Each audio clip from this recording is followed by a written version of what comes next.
Hi, it's Jennifer Robinson from You Are Loved. You Are Loved headquarters.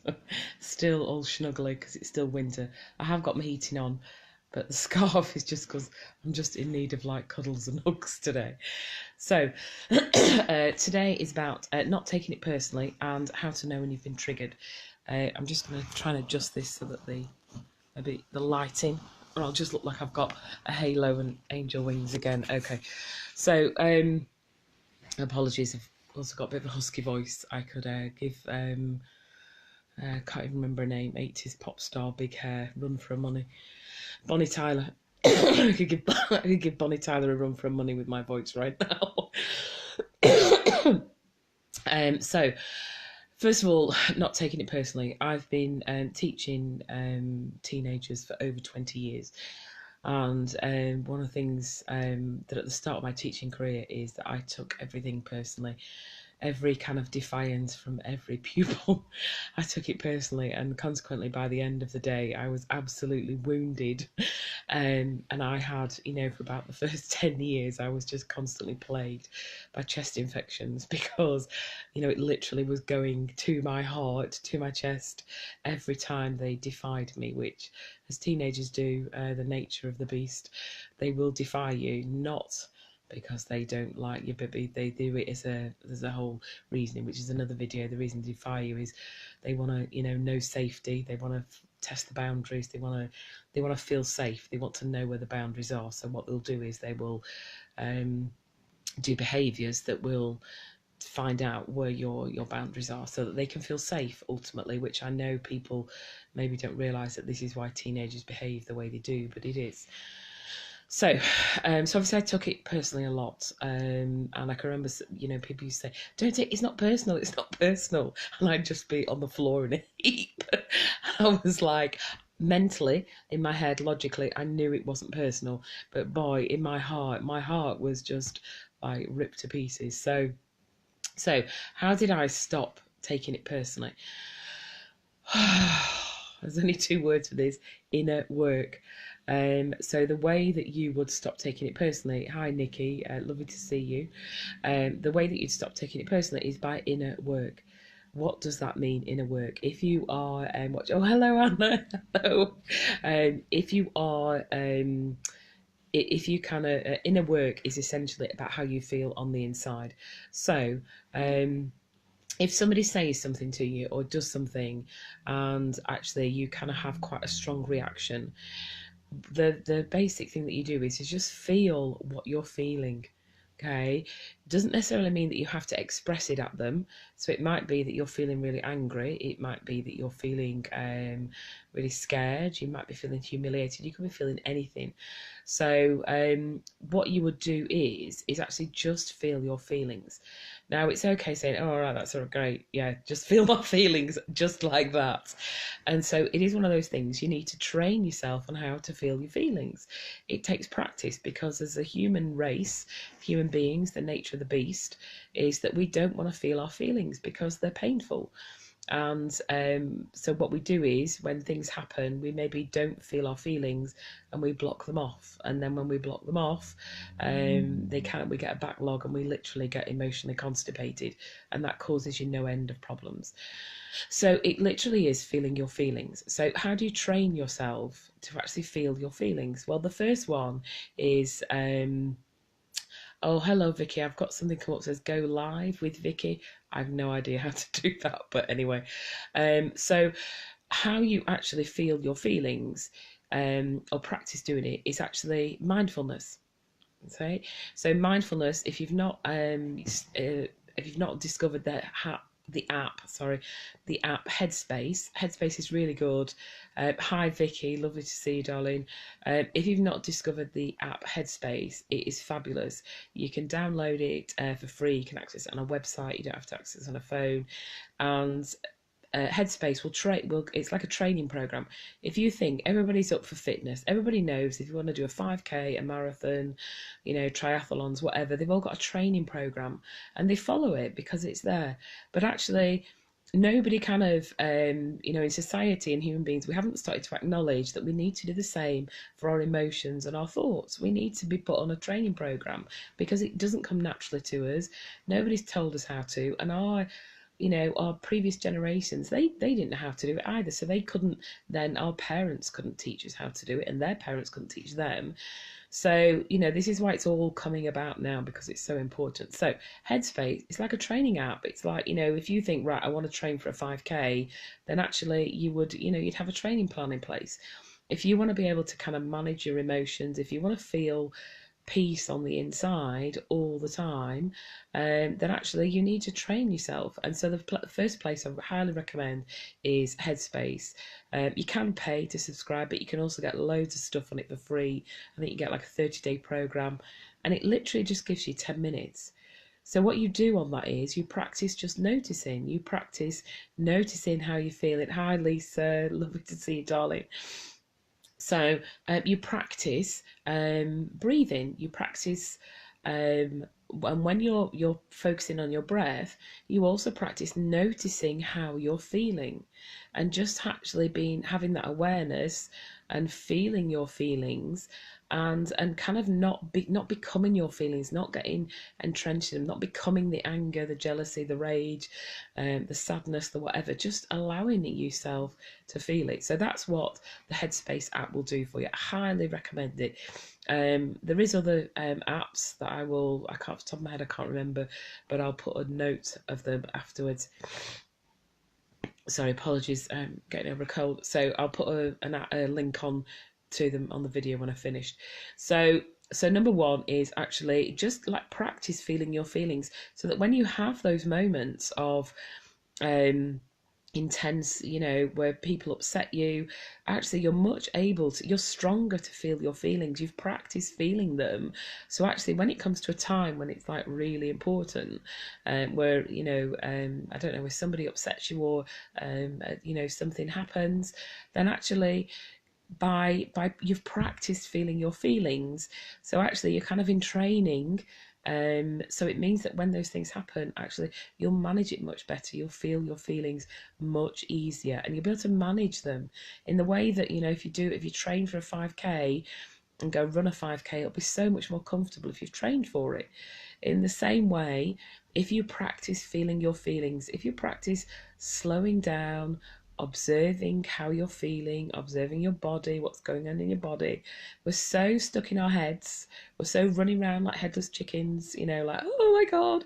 And then we kind of, we switch off from how our body's feeling, how our emotions are. And then we kind of wonder when, we feel crap and we feel like everything in life is going wrong. And actually the bottom line is we've just ignored stuff for so long, and then all of a sudden things may not be working out, and we're kind of like, oh, this is crap, why is this crap? Oh, well, it's kind of like, it's just a build up. If you continually ignore how you're feeling, if you continually ignore your body, if you continually ignore your emotional, your mental, your physical needs, at some point you will start to feel crap, because like anything, you ignore your car. If you just kind of get in it every day and run it and never check your oil, check your water, then, at some point it's going to kind of let you down. So in the same way with your body, my mum always says that everybody spends and pays far much attention to looking after the cars than they do after the bodies. So that's number one, is actually about how to not take it personally. So number one is actually just it's that practice in feeling your feelings. So if you haven't got the I can't say without the app Headspace, go and get it and try it. Honestly, it's fabulous. And there's another one, I think Insight Timer, I think it's called, but I'll put it on here. Now then, I can't remember what the second thing was I was going to talk about. I know now. So why is it that people will say to you, particularly if you get into the spiritual, self-development, personal development, energy healing field of work, everybody will talk to you about, oh, you've been triggered. It's like, sorry, what do you mean? One of the things I find is nobody ever explains these things. I've been in that business for 20 years, and everyone kept telling me, you don't love yourself, and I was like, I don't know what you mean. I've no idea what you mean. Nobody ever told me what it meant, what to do. I've had to learn the hard way so that I can then, explain it properly to people instead of everybody just going, oh, so the same triggered. Oh, you've been triggered, you've been triggered. It's the same thing.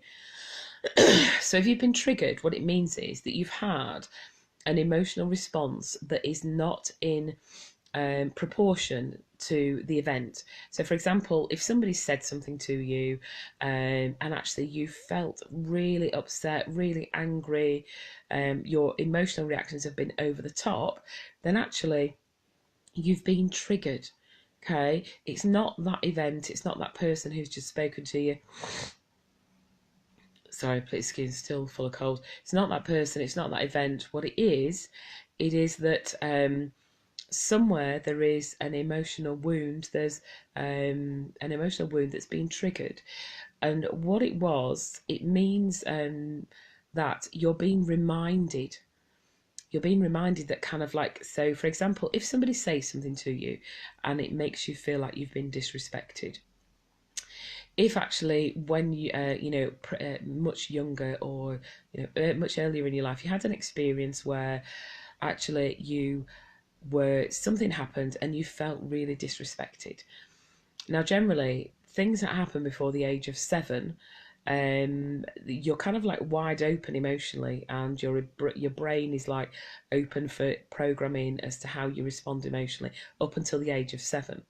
And then it kind of like starts to shut down. It's kind of like, okay, we've got all the programming for how we need to operate for life, so we'll just kind of run with that. And so this is part of why things like hypnotherapy are in place, and is that they're looking at going into the subconscious mind to kind of look at these programs that are running. So if somebody triggers you, what it means is that actually it's generally that there's kind of like an old wound, an old pattern that's going inside, that actually is you're being reminded that it's still there. You're being reminded that that's how you operate. You're being reminded that actually when somebody speaks to me and makes me feel disrespectful, it feels really painful, it feels really hurt. I don't like it.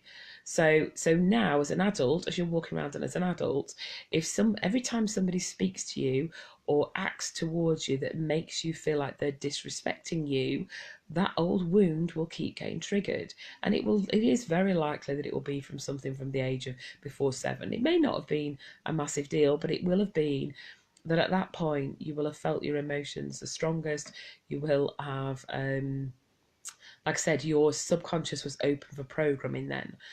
And so essentially, instead of, it's first acknowledging, actually, yes, that person was that was not appropriate. I'm not happy about them treating me disrespectfully. But then it is, instead of kind of taking it out on them and chucking all the pain of disrespect back at them, which you can do that, and that's what people have done in the past. But you know what? It doesn't get you anywhere. What you need to do is, it's just that feeling those feelings. So you can do some journaling on it, write about how it feels to be disrespected, and expect memories will come up of times when you've been disrespected in the past. It's a bit like doing a declutter. You start to kind of like take out, right, okay, let's get all the memories from when I've been disrespected in the past. Right, come on, let's get them all out, dish them all up, bring them all up, get them all out, feel them, let's get rid of them. Thank you very much. And then on one side, you can kind of thank, well, you may not want to actually go and thank them because they'll have no idea what you're on about. But, you can kind of just out there be like, wow, thanks for that situation.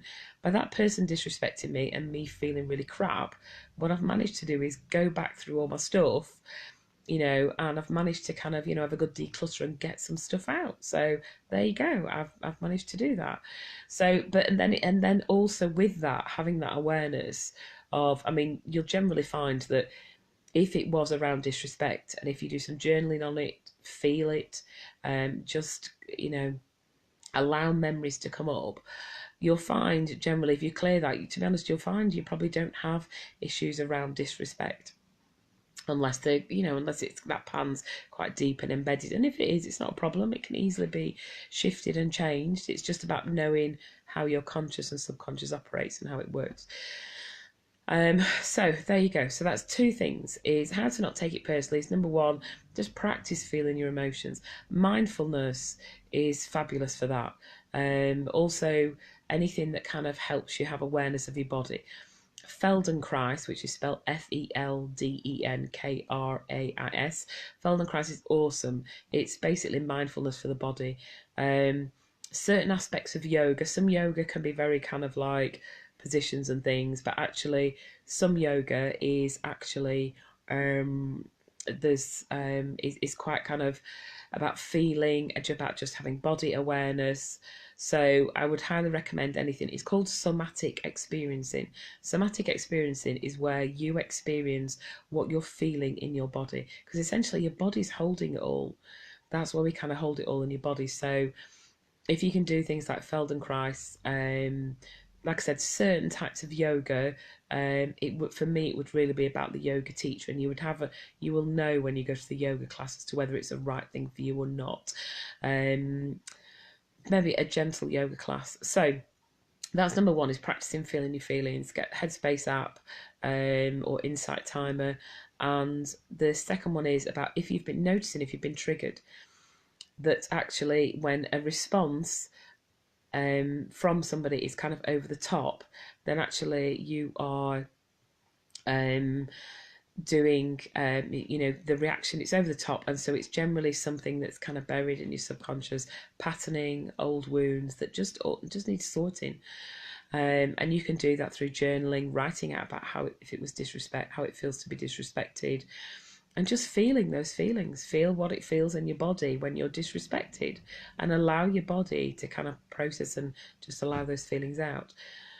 So that's those two things. And if you can do those, things will be much better, because when we blame other people for our unhappiness and our misery and our circumstances, then we're handing the power over to them. Which I know it's like, in the new age spiritual world, it's all very like, hey, yeah, stand in your power.